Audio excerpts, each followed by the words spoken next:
Jamaica is like this. You know, if you're in France or maybe if you're in England, you know, most of the youths them want to be a footballer.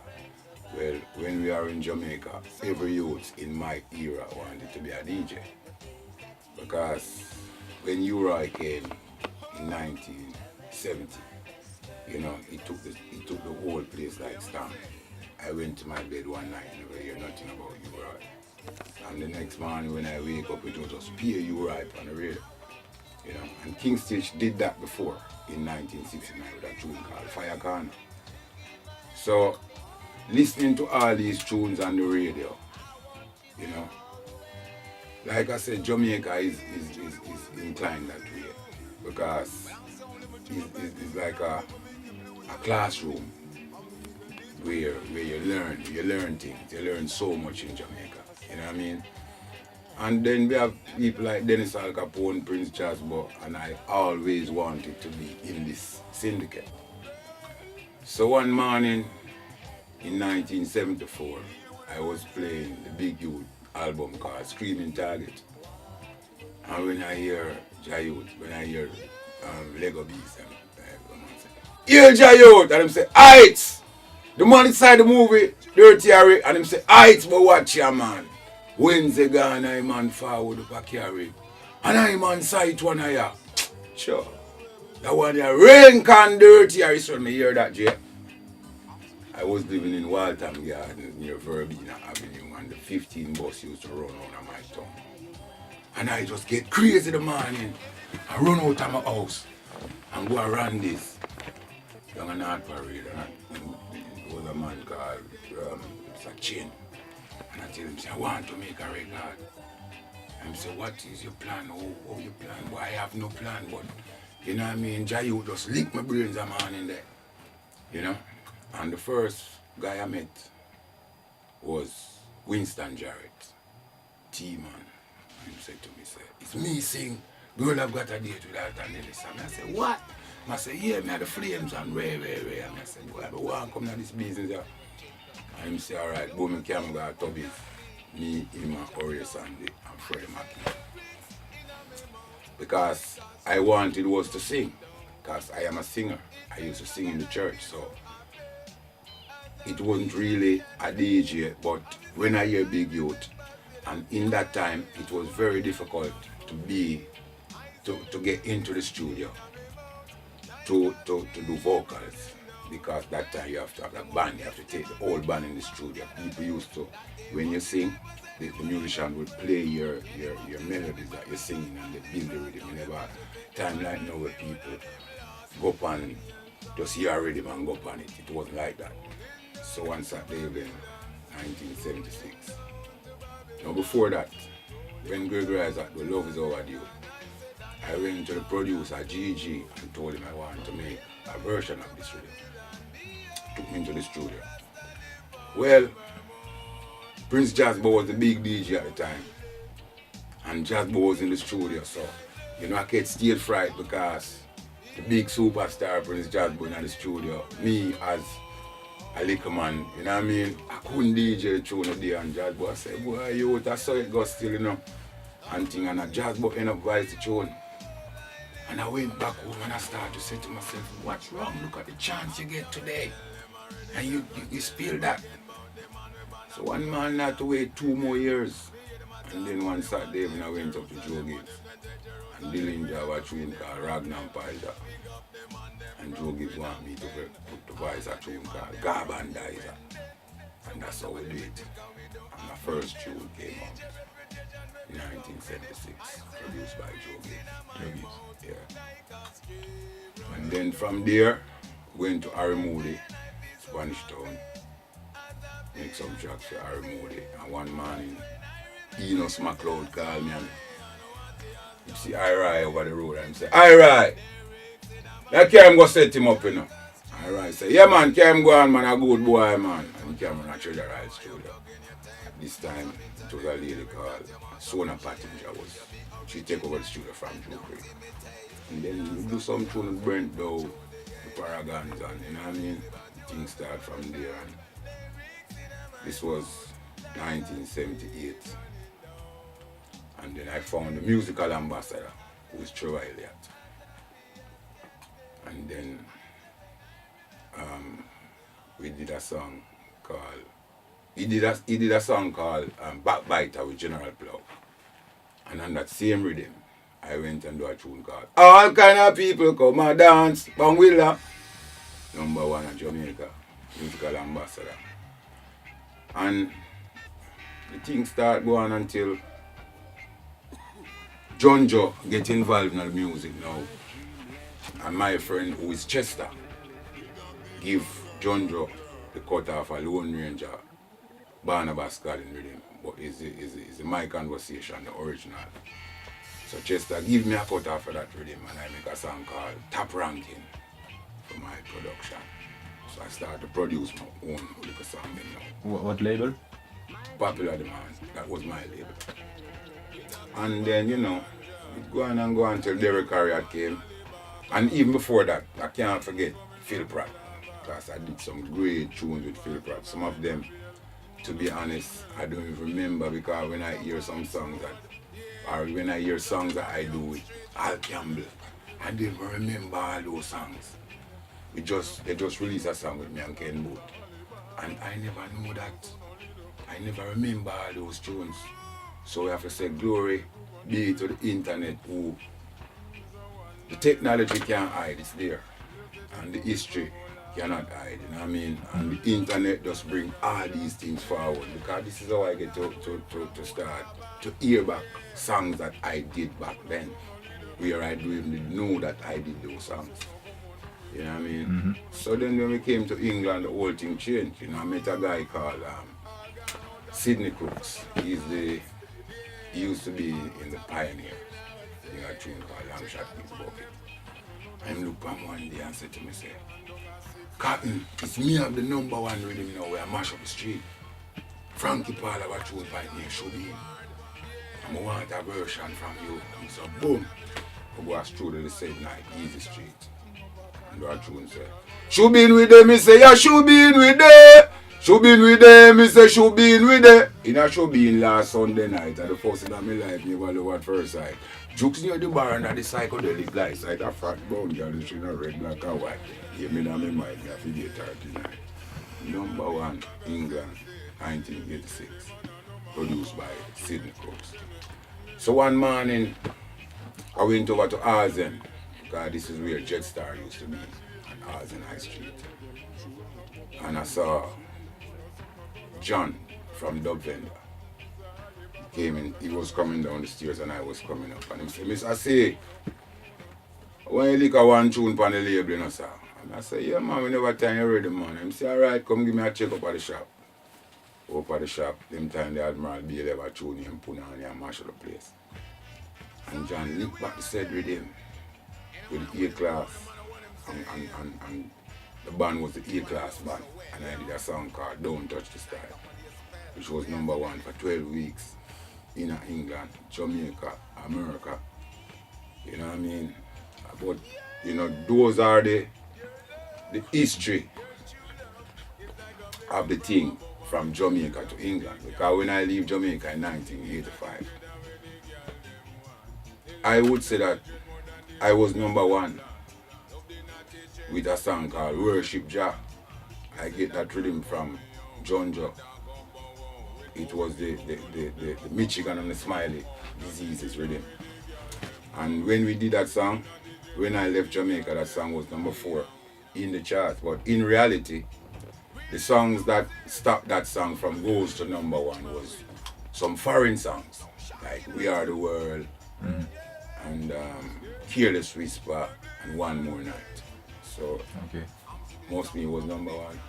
Yeah, so I said now, coming to England now, it was a different thing because I just leave from Jamaica and come to England. It's not the same like Jamaica. In Jamaica, we have 2 radio stations at the time, RGR and JBC.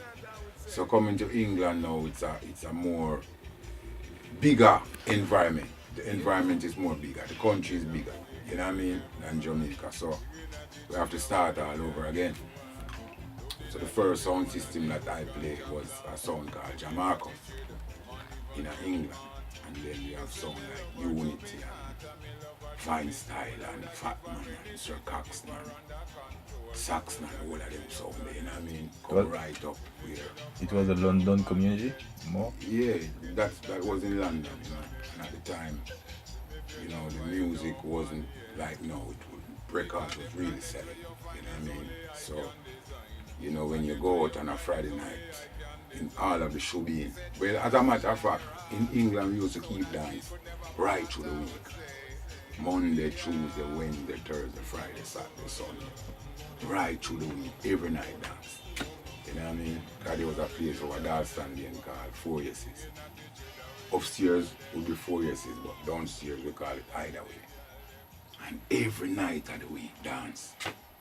You know what I mean? Mm-hmm. And we'd have David Radigan on the radio Saturday night time and Tony Williams on Sunday evening time. And when Radigan play your song on a Saturday night, you guarantee so when you go to Jet Star the next morning, which is a Sunday morning, because most of the people them in like in Birmingham and Manchester, they would come to London on a Sunday morning to buy records. So when Radigan play you Saturday night, at least 300 copies are sell. So you have to give Radigan credit too, because Radigan do a lot of things in this era, in the 80s. When I come to England, Radigan was the dad's. The biggest man parade was David Radigan. And then you'd have Rankin, Miss P on a Sunday night, you know. But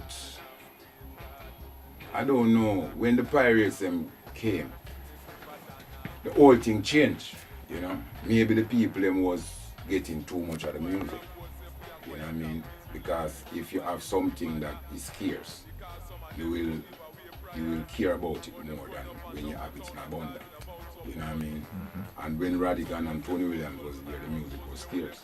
You know what I mean? Because we have to wait for a Saturday night time to hear these kind of music on the radio. You know what I mean? So when the Pirates come and this every day business, the thing becomes less valuable. What do you mean by the Pirates, is it? Yeah. Oh. It become because it was too much. It was too much. People's record wasn't selling as it used to be. Because you can just turn on your radio and hear some music. And then the CD come now and you know, the final market take a little slide. And, you know, because in the 90s it was the CDs that was running the place. You know what I mean? If you're not making CDs, you ain't doing nothing. So, you know, until the vinyl, the burner came out and people start pirating the CDs and the whole thing just going to a mess. When I went to Germany, I first went to Germany in 1988 with David Radigan. And Mikey General with the A-class band. And when I see the vibe, we did some shows in Bielefeld and I think we did one in Bremen. Can't remember the next city that we went. And I see the vibe in Germany. So when I went to America and come back, I go straight to Germany. And I was there for like 1 year, and then I went back to England. But the vibe, Germany keep calling me back. So when I went there in 1995, I spent 10 years traveling from here to England. And then what? Come and go? Or? Coming and going, yeah, from Germany to England. So I would take the bus from Germany. We drive overnight. And we come to the Dover, we go up on the ferry, cross over, reach London 1 o'clock the next day. But in 1997, there was a big festival in Finsbury Park in North London. And I went over there. When I went there was so many DJs, Tipper Irie, all the DJs, Daddy Freddy. You know, we have a song called Blood and Fire. And they were playing there. So we'll go over there and start a DJ, Smiley called Tribe about there and thing. And Steve look at me and tell me that in the new year, because this was in 96, so he told me in the new year which was going to be 97. They said they're going to have a tour in France with the sound system, you know. So he select me, Hugh Brown, and Rankin Joe. First time I came to France was in 1997 with Blood and Fire sound system. And we did like 14 nights for the first time. And then we keep coming back. At this time I was living in Germany still, you know. When I came back to England in 2004, I went to Italy and I was there. But then I came to France. And by this time the music was really getting down in England, because like most of the shops were closing, big distribution. And what in Germany? How was it? Germany was like I told you. This music business, I mean. It was the place to be. The place to be. Yeah. You were like famous. I mean, people yes, knew you. Man. And yeah, man. Everywhere, man. In Germany. I was even doing the radio program on Kiss FM in Berlin. You know, like on a Sunday, I would go on the radio and put on some music and run it like a DJ. You know what I mean? Yeah, man. We have a place called Yam. Them place, they have big place in a Germany, in a Berlin, man. You know, we go to Munich, we have a big station called the Pro7. Went and do a program on it for a lady called Arabella. She was a big woman at the time. You know, them time in Munich, you know. So I really enjoy my time in Germany, man. And when I leave Germany to come to France on the Blood and Fire sound, I went back to Germany. Joe and Hugh Brown and Steve, them would go back to England, but I would go straight back to Germany. So when I come to France now, I see all the vibes. Coming to France and see France, and I say, yeah, France, I go choose. You know, so we come to France and see all the vibes. Meet up Soul Stereo them and they on the road with them until the whole thing come in, bigger ranks and loot and, you know, till it reach a digital them, till it reach back a roots attack and, you know, we keep doing the thing, you know. We did a song with a little guy, with a producer by the name of Relax. You know, real sing Jeh, good youth. So we have some project with them as well. And we keep going, we keep moving, you know what I mean? We never sit down. We're always on the move. Always, and this is what it means. To be moving all the time, you know. And try to make people listen to the ideas and the intentions that you have. Because good intention, it's good over evil. Yeah, man. Every time, good over evil, Bob Marley gospel. True. Today, this business have changed. Everything has changed, like you say. It's not more CD now. It's MP3 and this kind of thing. So, how do you struggle now? Because you do same music with same kind of people, reggae producer and things. Yeah. But the whole business has changed. The whole business has changed, you know, but you see the internet, it is very good, you know. Because the internet take you to the world. You understand? The internet give you a chance. It like it put you on a platform where the world can see you. It's not like before where, you know, the thing was more underground business. You know, the internet come and people can look for you from Japan, Australia, New Zealand, France. The world can see you with the internet. So, if your thing is good, it will work. Because music don't have any favor. You don't have favor in music. You understand favor? Where if your thing is not good, it's not good. If it's good, well, it's okay. Understand? So you think everything what is released is good music? No, it's not everything, but some of them, the people, them don't pay them no mind. You understand?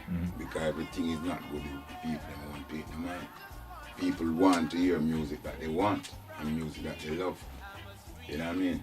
Because this is how the music is. We have to make an effort to do good music. So, you know, especially music with message right now, like all the time is at a perilous time right now where we can see the madness that's taking place right now, and it's only the music alone can elevate back the people in mind. Because nothing else will do that apart from music. You know what I mean? Because we know some music do have no language. Even the baby dance to music. You understand? So if we are come with right message and right truth arranged for the up and coming youths them, then the thing can be nice again because like I said, every youth from a baby is we them follow. What them say we do, that's what they're gonna do. You understand? We coming like we are their role models, not just musicians. Adults for children, we are their role models. They see what we do. If you're doing right things in front of them, they're gonna do the right thing. If you do stupidness in front of them, they're gonna do it. You know what I mean? And if the music is bringing certain lyrics which is not clear, especially when this youth is 15 and take you as his role model, his brain is so green that whatever you tell him, this is what he's gonna do. If you tell him go for your gun, he's gonna go for his gun because his mind is not developed. You know what I mean? So if you is a role model and you're not setting examples, then what's gonna happen to the youths them? Because we them are following. Not when I say we, I don't mean us as musicians. They're following the adults. Children coming from school, they see you on the street, and your behavior is not right. You want to try that too. You understand? Mm-hmm. But from your behavior is right and you show him positiveness, he's gonna grow like that. You, Ryan, big youth, them show me positiveness. Al Capone, them show me that. Because when I hear that, I said, beloved brothers and beloved sisters. You know what I mean? What more you want to hear? Beloved brothers and beloved sisters. Love your brother as you would even love yourself, and do unto others as you would love them, do unto you. These are the message that Daddy Ride them chant. And those things is coming from the Bible. Because the reggae music start there. You know what I mean? The reggae music come from the Bible, Rasta. So if a man can't accept, if a man will say the Bible wrong, then that means that the reggae must be wrong then. Because there's so much songs that we'd have to erase from reggae. If we come to an agreement as well, the Bible is wrong. We have to release, we have to start wipe out some song like that. Well, in the beginning, Jah created everything. He gave man dominion over all things. We have to wipe out them song there, because them think that at Genesis chapter 1 that Baba sing about. You understand? So if the Bible wrong, you have to wipe out a whole heap of song. You have to go wipe out all big youth. I pray thee. Why do thee then range of the people imagine such vain things? You know what I mean? A Psalms 2 that I come from the Bible. Yeah? Bring down them rivers of Babylon. Bible again. You see it? So the music was always there to teach and to preach, because if we notice where the music coming from the ghetto, from amongst the sufferers, because the music never started uptown. It started in the ghetto of Kingston. That's what they call the slum, the garrison. And then uptown come and join this thing. You understand? So, in my time, Jamaica was really a high-class society. It wasn't like what it is now. It was really a high place, Jamaica. You know, in my time. It was really conservative, Jamaica. You know what I mean? When I was growing up, the whole Kingston was residential era. You know, when you look on Trenchtown, you might don't have the big pretty houses, but there wasn't any like what we see now. I remember living in Waterhouse, and my mother used to sleep with her windows, they're wide open at night. And that is Waterhouse, Rasta. You talk about Waterhouse now, you can't do that. When I go to Chisholm Avenue, from I wake up in the morning, my front door wide open from 7 o'clock till 10, 11 o'clock at night. Chisholm Avenue. We are going to Tubbies, nobody not trouble you. But the whole thing changed because, like I said, Daddy Rai message was the message. You know what I mean? Those were the message that grew my generation. So who today bring back this message? Huh? Today there is still Jamaican who try to make live this message for you? Yeah, well, first of all, what the people them have to know is that the people them who start reggae are never no Rasta people. People them who start reggae are people like Joe Creed and Coxon and Lee Perry them and Nine them. The man they never have no big locks. But some people come now and I say them are this and them are lax man and them brave at them. And them bring too much gangsterism in the music. You understand? Because like I told you before, our image or our body language can be different. And it can fool a lot of people, just your body language. See, and Tootsie Bert already tell you, it's just a word that you speak from your mouth shall hurt your heart. You know? So if you're not gone back to the same thing again, you're not speaking good words. You know what I mean? Because we now say, man can sing about Selassie and nah, but you can't just all your message upon that. You know what I mean? You can't make all your message on that topic. Because some people not gonna go with that. You understand? Some people, so it's like you're singing to one set of audience. You understand? Some people ain't gonna go with that message all the time. Rastafari, nah. No. Music wasn't like that. Bob Marley the most ballad before the music start. You know what I mean? Peter Touch the most ballad. Toots and the Metals, all the man that was ballad. And Toots and the Metals, them a superstar before Bob too. Because I remember John Holt and the Paragons and the whole of them youth there. Them man the Rai Shirley, them man they lick it long time before Bob. Prince Buster the first star with Derek Morgan. You understand? The man they lick it long time. And me never see the man there, so we are Rasta, we are this and we are that. Because when you make fame as an artist, you have to know how to deal with that fame. Because that fame will turn you into fool and turn you into idiot. Fame is something that is good, you know. Big youth were true and say some people want progress but them can't stand success. Because fame is something that you have to put on your shoes bottom and walk on it. Don't put the success to your head. Because when you do put the success to your head, you know what's gonna happen. You're looking for problems. And you're seeking your downfall too. Because he that exalted himself shall be abased. And he that humbled himself shall be exalted. You understand? So you put the fame under your shoes. You walk on the fame. Because I was in England one time and a girl said, hey, you Joseph Cotton said, yeah. She said, when you hear your songs on the radio, how did it make you feel? I said to her, well, I've been hearing myself so long on the radio till right now, it doesn't be like nothing to me. That's right. So what I said about your cotton? So I say, yeah, so what? I have to walk on the street and like that. Like I'm a crazy man. You know what I mean? So you just humble because all of my friends is superstar. All of my friends them is superstars. From back in those days. All of them. We can name them. Big Youth, Al Capone. All of them. I'm a friend them. I ride them. We come together. We come from the same street. Greg Isaac, Dennis Brown, Alton Ellis. We come from the same street, brother. And when you see Gregory and stand up, so you know him, I go know say Gregory, because him now come tell the same name Gregory Isaac, you know. Nah man, that's so tooth stay, man. And when I say Buddha, and give something joke.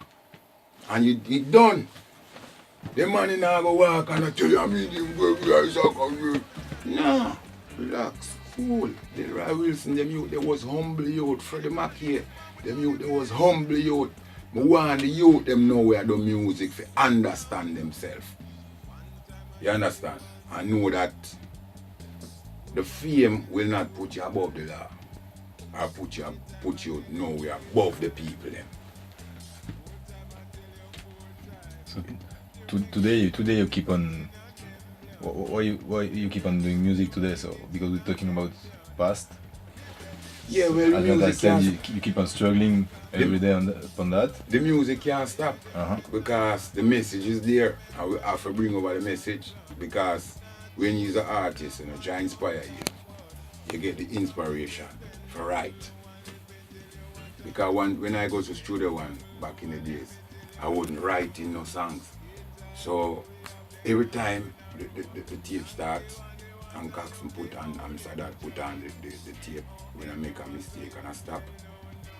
And I start again, I come with a different thing. And he said to me, say, Jackson, singing not gonna work, you know, you have to write, you know. Yeah, and him tell me, say, you have to write. So I somehow me get my little book and my paper and start to write my own songs and from them time. Because you have to write, because the inspiration, the thing talk to you, tell you to write. Because being an artist is like a distribution of talent, you know, that everyone have, you know. Everyone have this, everyone get a talent. Your talent is to play the bass and be the studio engineer. Since I've been going to the studio, from them time, I don't know nothing about that word. If you set it up, I can give the best mix. But for me, set up that, I don't know about it. I have the best bass man in Jamaica. I show me if I play the bass and I couldn't play Flabber World. Because it's not my line. I know God never give me that. You understand? So God give me the voice and I say, well, go and go do the thing. Yeah? So I stick to that. Because that me know. So when Jeh inspire, sometime in my bed I sleep. I'm just wake up and I'm switch off the light and go back again. And next thing come.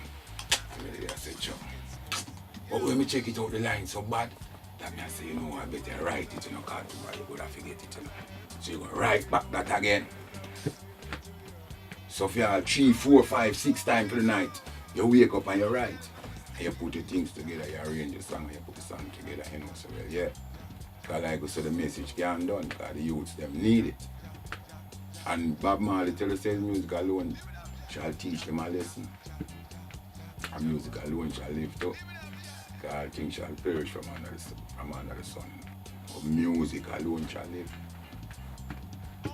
Check it. Mm-hmm. Yeah.